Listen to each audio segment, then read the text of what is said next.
Hi అండి అందరికీ. Welcome to my channel shining family. ఈరోజు శుక్రవారం మరొక మంచి పూజ వీడియోతో అయితే మీ ముందుకొచ్చేసాను. ఈ మల్లెపూలు మా పెరట్లో అండి. పందిరి మల్లి స్వామివారికి, అమ్మవారికి మాల వేద్దామని ఇలాగ దండ కింద కట్టేసాననమాట. ఇక ఈరోజు ఈ వీడియోలో మనం స్పెషల్ ఏంటంటే శుక్రవారం మరియు లక్ష్మీ జయంతి మరియు హోలీ పౌర్ణిమ అన్నీ ఒకసారి వచ్చాయి కదా! వాటి గురించి ఈ వీడియోలో అయితే మనం తెలుసుకుందాం.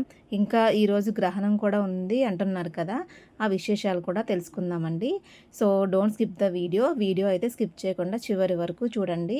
అలాగే మీరు నా ఛానల్ని చూడడం ఇదే మొదటిసారి అయితే నా ఛానల్ని తప్పకుండా సబ్స్క్రైబ్ చేసుకుని బెల్ సింబల్ని క్లిక్ చేసినట్లయితే ఇక నుంచి నేను పెట్టే వీడియోస్ అన్నీ కూడా మీకు నోటిఫికేషన్ కింద వస్తాయి. సో ఇక వీడియోలోకి అయితే వెళ్ళిపోదామా. ఈరోజు శుక్రవారం ఎప్పటిలాగే తెల్లవారుజామునే లేచి ఇల్లంతా శుభ్రం చేసుకుని గడపకి పసుపు రాసి ముగ్గులు పెట్టుకుని అమ్మవారికి నైవేద్యం కింద ఆవు పాలలో బియ్యము కొంచెం పెసరపప్పు కలిపి పరమాన్నం అయితే వండానండి. ఇవన్నీ రెడీ చేసేసుకుని పూజ దగ్గర అయితే కూర్చున్నాను. మనం ఎప్పుడైనా సరే అమ్మవారికైనా స్వామివారికైనా సరే పరమాన్నం వండేటప్పుడు ఆవు పాలను మాత్రమే ఎంచుకోవాలండి. ఆవు పాలు కూడా బయట దొరికే ప్యాకెట్ పాలు కాకుండా ఇళ్ళ దగ్గర ఉండే వాళ్ళ దగ్గర ఆవు పాలు అయితే తెచ్చుకుని అమ్మవారికి నైవేద్యంగా వండుకోవాలి. అటువంటి అవకాశం లేని వాళ్ళు, ఆ పాలు దొరకని వాళ్ళు ప్యాకెట్ పాలు వాడుకోవచ్చు. అన్నీ అమ్మకు తెలియకుండా అయితే లేదు కదా. మనం ఏం చేస్తున్నాం అనేది మనం చేయాల్సింది భక్తి ప్రధానంగా ఉండాలన్నమాట. ఇక శుక్రవారం పూజకు అన్నీ సిద్ధం చేసేసుకుని ఆవు నేతితో అయితే దీపం పెట్టుకుని అమ్మవారికి నైవేద్యం పెట్టి శ్రీ మహాలక్ష్మి అష్టకం అమ్మవారి నామాలు చదువుకుని పూజనైతే ముగించానండి. ఈ పువ్వులన్నీ మా పెరట్లోవే తీసుకొచ్చి అమ్మవారికి స్వామివారికి అయితే ఇలా సమర్పించాము. ఈరోజు లక్ష్మీ జయంతి కూడా కదా, అందుకని తెల్లటి పూలు అయితే అమ్మవారికి ఇష్టం కదా అని మాల వేసి మల్లెపూలతో అయితే పూజ చేశాను అనమాట ఈరోజు. అమ్మవారికి తెల్లటి పూలు ఎర్రటి పూలు అంటే ఇష్టం కదండి బాగా. స్వామివారికి అయితే సువాసన వచ్చేటటువంటి పూలు ఏవైనా స్వామివారికి ఇష్టం అనమాట.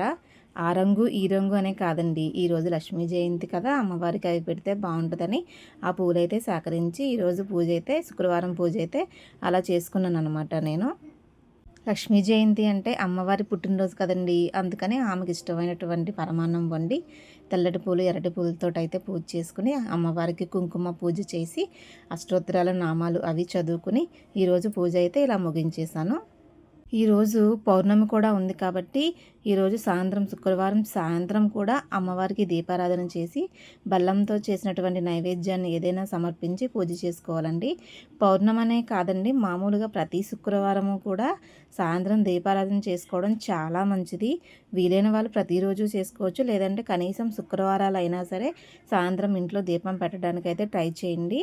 అలాగే శుక్రవారం ఇల్లంతా కూడా సాయంత్రం సమయంలో సాంబ్రాణి ధూపం వేయడం వల్ల ఇంట్లో ఉన్న నెగిటివ్ ఎనర్జీ అంతా పోయి ఇల్లంతా పాజిటివ్ వాతావరణం అయితే నెలకొంటుందండి.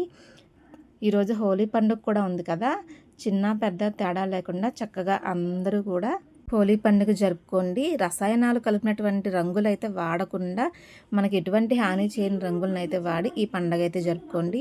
ఇక అలాగే ఈరోజు గ్రహణం కూడా ఉందని అంటున్నారు కదా. ఇక గ్రహణం విషయానికి వచ్చేసి మన భారతదేశంలో అయితే అస్సలు గ్రహణం అనేది ఎక్కడ లేదండి. అసలు కొంతలో కొంత కూడా పాక్షికంగా కూడా అసలు గ్రహణం ఎక్కడ మనకి ఏ ప్రాంతంలో కూడా కనిపించదు. అసలు కనపడని దానికి మనం ఎందుకండి గ్రహణానికి నియమాలు గట్టా పాటించాలి. అందువల్ల మనం ఎటువంటి నియమాలు కూడా ఈ గ్రహణ నిమిత్తం ఏమీ పాటించాల్సిన అవసరం లేదు. ఈ గ్రహణం వచ్చేసి యూకే, కెనడా, బ్రెజిల్ మన భూమికి అటుపక్క ఉన్నటువంటి దేశాల్లో మాత్రమే ఈ గ్రహణం కనబడుతుంది.